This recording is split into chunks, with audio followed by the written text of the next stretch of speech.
হযরত আলী বলল, ফাতেমা, সব নারীরা স্বামীর কাছে চা, তুমি চাও না কেন? ফাতেমা বলছে, স্বামী গো, আমার আব্বা বিয়ের রাত্রে আমাকে বলে গেছে কি, আমার আব্বা বলে গেছে, ফাতেমা রে, আমার আলী গরিব, আলীর কাছে এমন বস্তু তুমি চাইও না, আলী দিতে বড় অক্ষম হয়ে যাবে, কষ্ট পেয়ে যাবে। ও ফাতেমা রে, আলী কষ্ট পাইলে আমি তোর আব্বা নবীজি কষ্ট পাব। স্বামী, আমার আব্বা বিয়ের রাতে আমাকে বলে গেছে, তোমার কাছে আমার চাওয়া সম্ভব হবে না। আলী তবুও বলছে, ফাতেমা, তুমি কেন চাবা না আমার কাছে বলো। হযরত ফাতেমার সাথে আলী বহুত মোহব্বতের ভালোবাসা গো। আলীর ভালোবাসা দেখি ফাতেমা বলছে, স্বামী গো, আমাকে কি আলী দিতে চান? যদি আমাকে আনি দিতে চান, আমাকে একটা ডালিম ফল আনি দিবেন, আমি খাবো। ওগো স্বামী, তোমার হাতে ডালিম খেয়ে আমি শান্তি পাবো। যেরকম সুবহানাল্লাহ। হযরত আলী বাজারে গেলেন, বাজারে পয়সা নাই গো, পয়সা ছাড়া ডালিম কেউ দিবে না। আলী দোকানিকে বলে, দোকানি রে, আমাকে একটা ডালিম দাও। দোকানি বসে, পয়সা দিলাম ছাড়া ডালিম হবে না। আলী কান্দে আর বলে, আল্লাহ, নবীর বেটি আমার কাছে কোনোদিন কোনো বস্তু চাই নাই, আমার মহব্বতে ফাতেমা আমার কথাতে একটা ডালিম খাইতে চাইল। আল্লাহ, আমি আলী যদি জীবনে একটা পূরণ করতে না পারি ওয়াদা, আল্লাহ গো, আমার আলীর জীবনে কোনো দাম থাকবে না। হযরত আলী কান্দে রে, এই দোকানিরা দিরহাম ছাড়া কেউ ফল দেবে না। আলী সামনে দিকে যায়, যে দেখে একটা আরবিয়ান মানুষ উটের পিঠিতে কত মাল তুলিছে, মালগুলা নামাইবে কোনো লেবার পায় না। আলীর মতন মানুষকে দেখি বলল, যুবক রে, আমার উটের উপরে মালগুলো তুমি নামিয়ে দিলে, আমি তোকে কিছু দিরহাম দিয়ে দেবো, পয়সা দেব। আলী সঙ্গে সঙ্গে উটের মালগুলো আনলোড করলো, ওই আরবিয়ান কিছু দিরহাম পয়সা দিল। আলী পয়সা নিয়ে ওই ফলের দোকান, ডালিমের দোকানের কাছে যায়। দোকানি যখন হাতের মধ্যে পয়সা পায়, ডালিমটা খালির হাতে দিয়ে দেয়। আল্লাহ বলে, ও জিবরাইল, তাড়াতাড়ি যা রে জিবরাইল, যা যা, এই ডালিমটাতে ফাতেমা খাইতে পারে না, এই ডালিম তুমি আমি আলীর কাছ থেকে এমনভাবে কারিয়ে আনো রে জিবরাইল, আলী জাতি চিনতে পারে না তোর নাম জিবরাইল। যেরকম সুবহানাল্লাহ। ফাতেমা রে, হযরত আলী যখন ডালিমটা নেয়, বাড়ি মুখে রওনা হয়। আল্লাহ বলে, জিবরাইল, আলী যাতে তোমাকে চিনতে পারে না, তোর নাম জিবরাইল, এমন ভাবে আলীর কাছে ডালিমটা কারি আনবা, এই ডালিম যাতে ফাতেমা খাইতে পারে না। যেরকম সুবহানাল্লাহ। জিবরাইল আলাইহিস সালাম আলীর বাড়ির কাছে গেলেন, একটা ফকির রূপে গেলেন। আলী ডালিম নিয়ে বাড়ি যায়, রাস্তার মধ্যে ফকির বলে, আসসালামু আলাইকুম আলী করিমুল্লাহ। আলী রে, ও নবীর জামতা, হাসান হোসেন আব্বা, ও ফাতেমার জামাই, আলী রে, আমার কিছু দান করো না, আমি আল্লাহর কাছে দোয়া করব, আল্লাহ তো কোনোদিন অভাব দিবে না। আলী বলছে, আমার কাছে কিছু নাই, আমি তোকে কি দিয়ে দান করব? ওই ফকির বলছে, আলী রে, ফাঁকি দিও না, তুমি নবীর জামাই, তুমি ফাতেমার স্বামী হও, মিথ্যে কথা বলো না, তোমার কাছে যা আছে তাই দাও, আমি নিয়ে যাব। আলী বলছে, ভাই ফকির, আমার কাছে একটা ফল আমার বিবির জন্য আনছি, এই ফলটা তোমাকে দিলে আমার বিবির খোয়া হয় না, আমি বিবির জন্য নিয়েছি। ফকির বলছে আলী রে, এই ফলটা যদি দাও আমি আল্লাহর কাছে দোয়া করো, আল্লাহ তো কোনো দিন অভাব রাখবে না। লাই থাকবে। আলী আস্তে করি ওই ডালিমটা বাড়ি করে ফকিরকে দিয়ে দিল। আলী নিয়াত করছিল, আলী হাদিসটা আমল করেছিল যে আল্লাহ রসুল বলে গেছে কোন সাওয়ালি কোন ফকির যদি পথের মধ্যে কারো কাছে চায় খালি হাতে ফিরি দিবা না, কিছু হইল তাকে বিদায় দিতে হবে, মিথ্যা বলা যাবে না। আলী আছে একটা ফল মিথ্যা বলে পারে না। আর যদি ফকির ফিরে যায় আলীর কাছে দেখা না হইতে পারে। ফাতেমা নবী নন্দিনী, ফাতেমা আজকে খেতে পারবে না, কালকে আমি খাওয়াতে পারবো, কিন্তু ফকির চলে গেল তাও দেখা হবে না। আলী আস্তে করি ফলটা বাড়ি করি ফকিরকে দান করলো। ফকির নিয়ে দোয়া করি চলে গেল। ফাতেমার কাছে আলী গেছে লজ্জা মনে করে, আল্লাহ ফাতেমা আমার আজকে লজ্জা দিবে, আল্লাহ আমি জোর করি বলছি ফাতেমা কি খাবি রে, কিন্তু ফাতেমা জীবনে আমাকে লজ্জা দেয় নাই, মনে হয় আজকে আমার লজ্জা দিবে। ফাতেমার কাছে যাইল, ফাতেমা কোনো কথা বলল না। ফাতেমা মুস্কি হাসি দিয়ে আলীকে ঘরে নিয়ে গেল। খানা হয়ে গেল, আলীকে খাইতে দেয়। আলী মনে মনে ভাবে আল্লাহ ফাতেমার বোঝায় কোনো ডালিমের কথা খেয়াল নাই, মানে হয় খেয়াল বোঝাই নেই। আলী খানা শেষ করলেন। আলী বলে রে কখন বা কয় স্বামী আমার ডালিম কই, বললাম মনে হয় আমার স্বামী বিবির খেয়াল নাই। আবার কখন বা কয় আলী এই ভয়ে ভয়ে খানা খায়, ভয়ে ভয়ে খানা খায়। খানা শেষ হয়ে গেল, স্বামী স্ত্রী দুইজনে বিছনায় শুয়ে পড়লেন।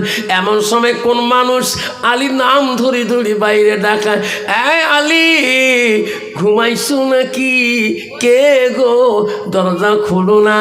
আলী দরজা খুলি দেখে লোকটা চেনা যায় না। কি বলতো চাও ভাই? আলী রে রাস্তা দিয়ে আসতে একটা টোপলা তোর বাড়িতে দিল, কিন্তু তোর নামের কথা বললো, আমি তো না দিয়ে যেতে পারি না। আলী এই যে তোমার টোপলাটা নাও।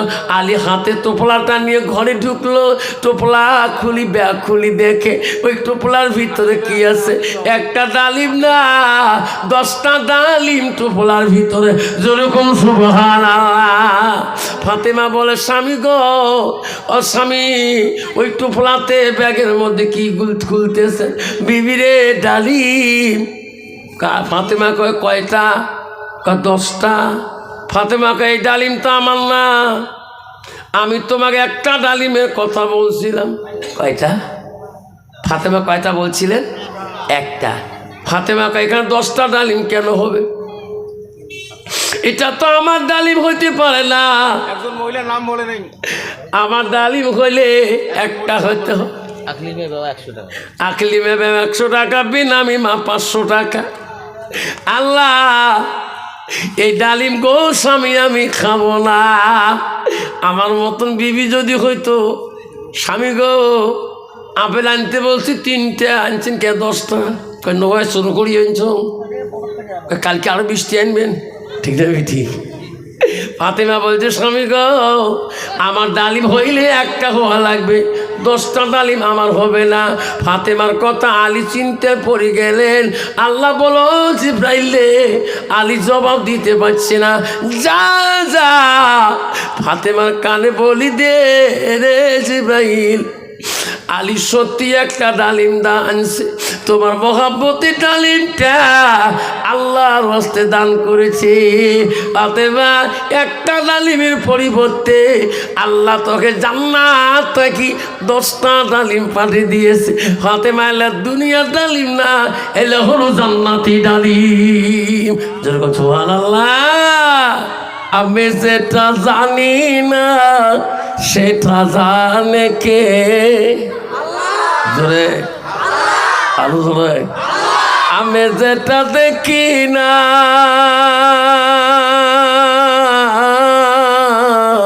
সেটা দেখে কে? জোরে। আমি যেটা বুঝি না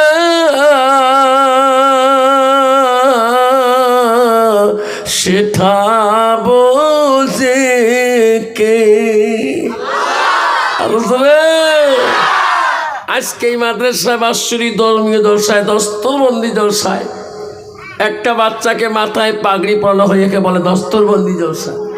আজকে দস্তরবন্দি জলসা আমরা যে বলছি আল্লাহ দেখছি কি না, আমার অন্তরে কি আছে আল্লাহ জানে কি না, আমি অন্ধকারে কি করি আল্লাহ জানে না, কয় গ্লাস খাই আল্লাহ দেখে না, কয়টা ট্যাবলেট খাই আল্লাহ দেখে না, কয় গ্লাস খাই রাস্তা দিয়ে সাইকেল মারি আল্লাহ দেখে না, কাপুহুড়ি মাছ খাবার আছে চুর করি আল্লাহ দেখে না, 2 হাত আইল ডিয়ারেন্সি বানাচ্ছি কাটি কাটি আল্লাহ জানে না। হুজুর হয় 2 হাত আইল কাটতে কাটতে ডিয়ারেন্সি। আগত আমার 93 94 সাইকেল মারি হারকিলিস সাইকেল চলাইছিল, প্রগতি মহাবিদ্যালয় কলেজ আসছিল। এলা বাবা আইল দিয়ে তো দূরে করতে একটা কুত্তেও যাবার পারে আইল দিয়ে, যেরকম ঠিক না ঠিক কি যুগ আসছিল রে বাবা, একটা কুত্তে যদি আইলো চলে তাও কুত্তে চিন্তা করে যাবার পারবে না, যেরকম ঠিক না ঠিক বাবা। আলের বিচারক ডাহাই নিয়ে গেছে মক্কা, হুজুর আল কালি শেষ করছে তোমার সংশোধন করে দিও।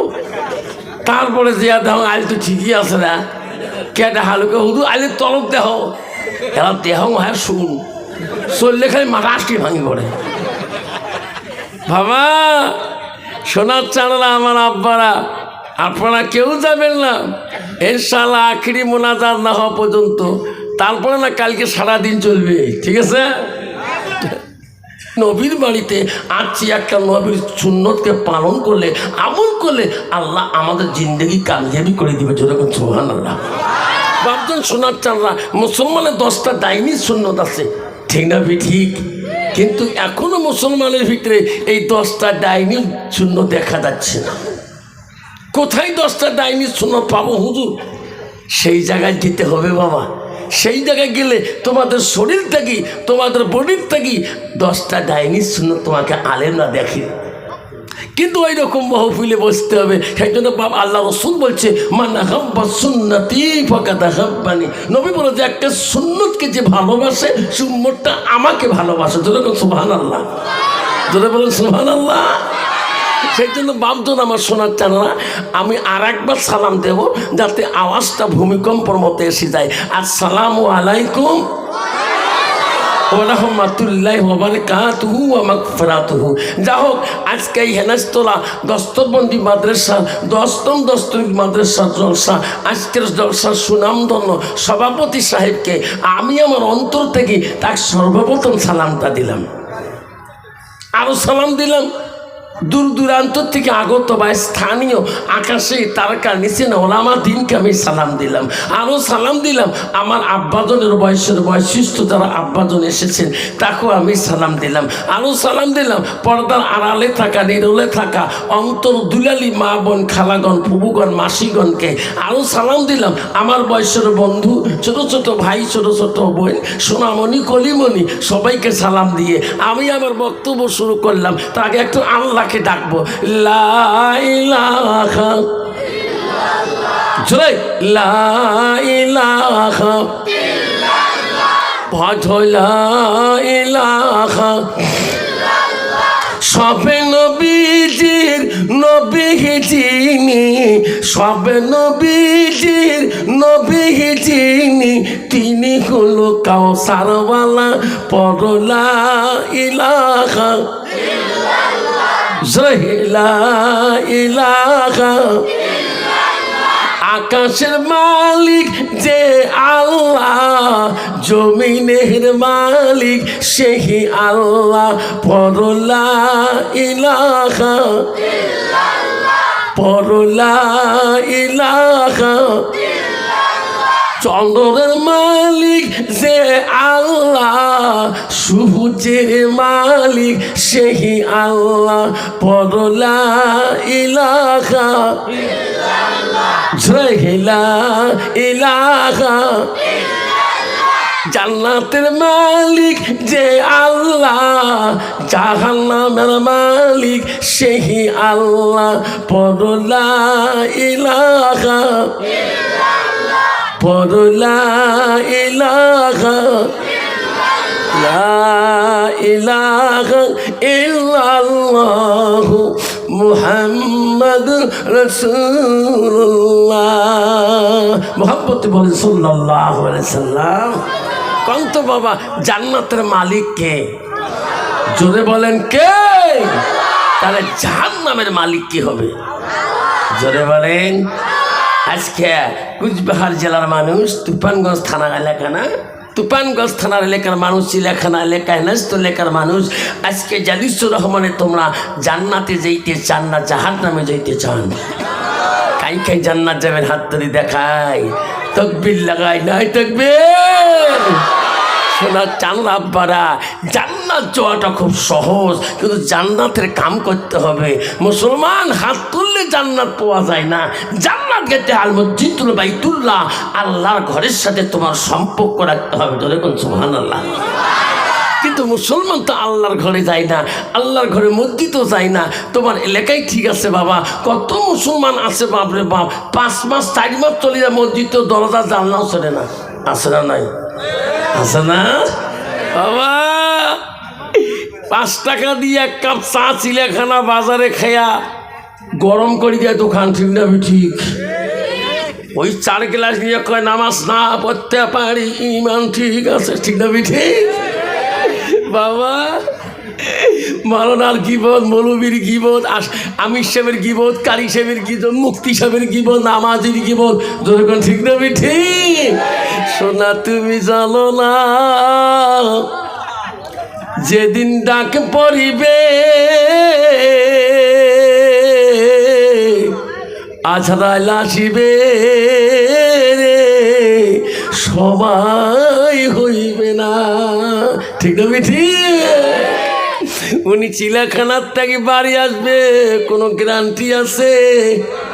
যেরকম আব্বারে, তোর আব্বাকে যেদিন 4 জনে ঘাড়ে করি কবরে নিয়ে যায়, যেদিন তোর মাকে কবরে নিয়ে গেছিল, আর যেদিন তো কবরে নিয়ে যাবে সেদিন হাজারো কান্দিবা, তোর ছেলে মেয়ে কোনোদিন তোর কান্দন শুনবে না। মুসলমান যদি এই কথা বুঝতো, তাহলে মুসলমান কোনোদিনও মসজিদে আজান হওয়ার পরে পরে ওই মুসলমান কিন্তু মুসলমানই তো নষ্ট করতো না। তোদের কোন ঠিক না ঠিক? আব্বারে, মুসলমানের ঘরে জন্ম নিয়ে মুসলমান হওয়া যায় না। তুমি তো বলছো আমি মুসলমান, আল্লাহ তো বলছি ইন্নাল মুসলিমিনা ওয়াল মুসলিমাত ওয়াল মুমিনিনা ওয়াল মুমিনাত ওয়াল কানিতিনা ওয়াল কানিতাত। তোদের কোন সুবহানাল্লাহ। আব্বা আমি মুসলমান বলি পরিচয় দিলে সবাইকে ভাই লোকরা মুসলমান, কিন্তু তাকে যদি বেঈমান করা হয় গালি পাইবে না পাইবে? পাইবে না বাবা। যদি কোনো মানুষ যদি খাবার সময় তুই নামাজ না পড়ে উঠে সমাজ থাকি, দেখবো মাথা গন্ডল করবে, ঠিক না ঠিক? আরে বাবা কত মুসলমান আছে বাপ, তোমার জঙ্গলে আসামত আসে রে বাপ, 1 বছরও যায় না।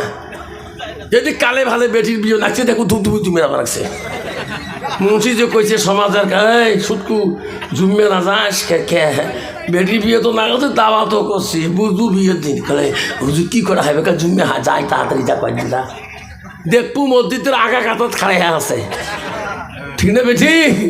নামাজের তো আর কাম হাকাম কিছুই জানে না, নিয়ত মানে আল্লাহ আকবার রাকাতে চলাতে বেটির বিয়ে চলাতে, ঠিক না বেঠি? আব্বা জানাবার আল্লাহ রসুলের কাছে আব্দুল ইবনে মাসউদ হইতে হাদিসটা বর্ণিত আছে।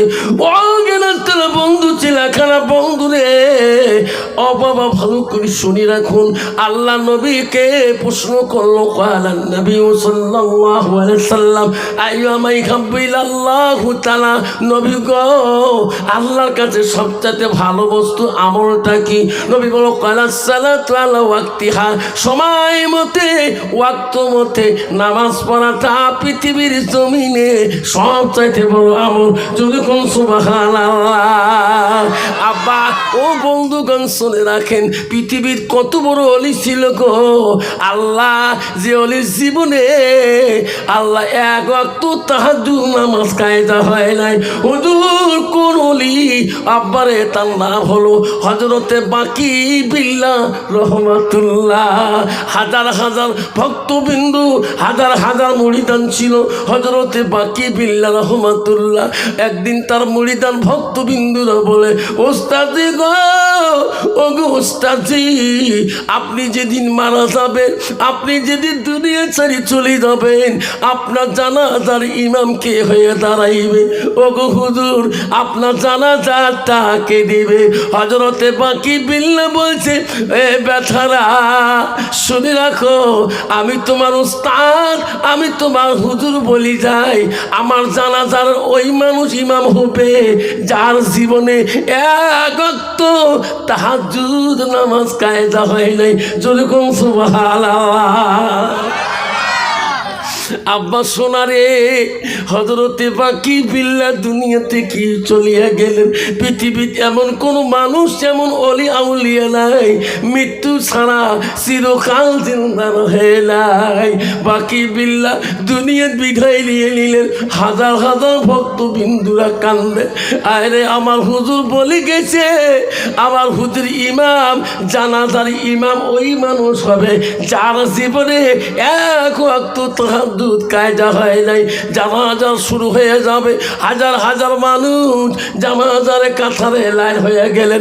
ভক্তবিন্দুরা বলল, কে আছেন গো?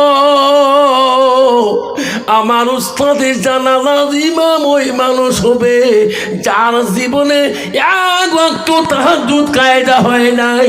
তিনি আসি আমার উস্তাদের জানাজারটা দেন।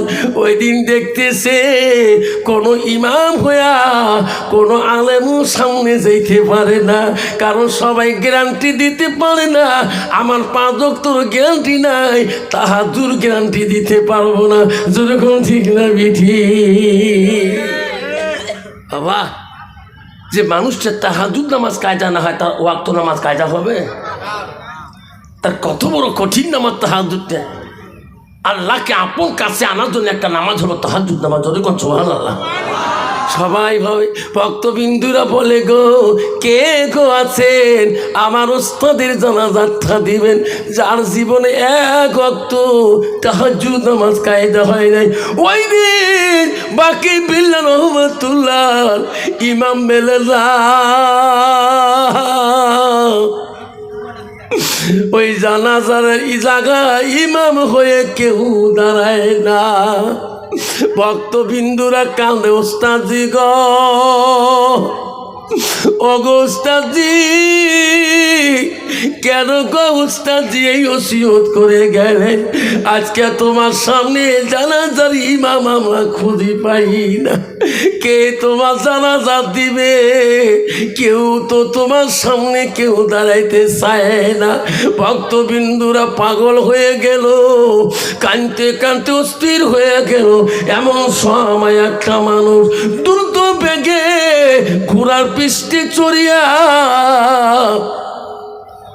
হযরতে বাকি বিল্লাহ রহমাতুল্লাহ ওই লাশের সামনে আসি দাঁড়াইয়া গেলেন। লোকটার মুখে খেলাপ লাগা, পর্দা লাগা, লোকটাকে চেনা যায় না।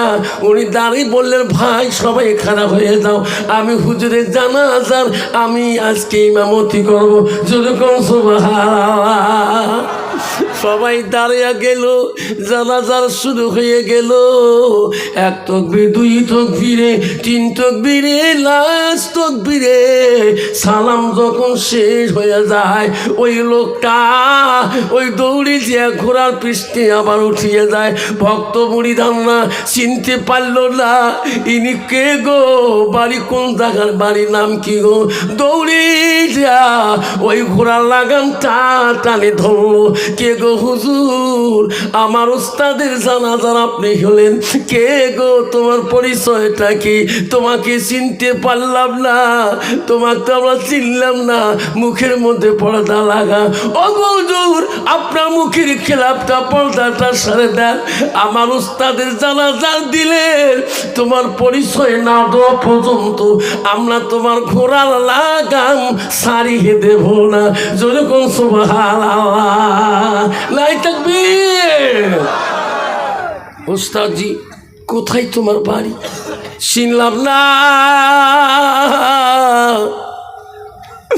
পরিচয় দাও। আমার উস্তাদের আপনি জানাজা দিলেন, যতক্ষণ পর্যন্ত পরিচয় দিবেন না গো উস্তাদজি, অতক্ষণ পর্যন্ত আমরা ঘোড়ার লাগাম তোমার ছাড়ি দেব না। তখন বললো ঘোড়ালা, বলে এ বেচারা রে, তোরা আমাকে চিনতে পারবেন না, আমার ঘোড়ার লাগাম ছাড়ি দাও। আমি দুনিয়ার বুকে এমন ওসিয়ত করে গেলাম, আজকে আমার জানাজার ইমাম হয়ে কেউ দাঁড়াইতে পারে না। বেটারে, আল্লাহ বলছো বাকি বিল্লাহ, তুমি এমন দুনিয়াতে ওসিয়ত করে আসছো, আজকে তোমার জানাজার ইমাম কেউ হইতে চায় না। যার বাকি বিল্লাহ, যা তুমি নিজের জানাজার তুমি নিজেই দিয়ে আসো। যদি কোন সুবহানাল্লাহ নাই থাকবে। আরে বাবা, লোকটা ঘোড়ার পৃষ্ঠে চড়ি দ্রুত বেগে চলে গেল। কিছু দূর যাওয়ার পরে লোকটা দেখা যায় না। পৃথিবীতে এমন একজন অলি ছিল, নিজের জানাজার নিজে দিয়েছিল, সে হলো হযরতে বাকি বিল্লাহ রহমাতুল্লাহ। যেরকম সুবহানাল্লাহ। শোনারা, আজকে আপনার জানাজার কি দিবে, আপনার মার জানাজার কি দিবে, আপনার বাবার জানাজার কি দিবে, এখনো জানাজার একটা ইমাম পয়দা করতে পারি নাই। যেরকম ঠিক না? ঠিক।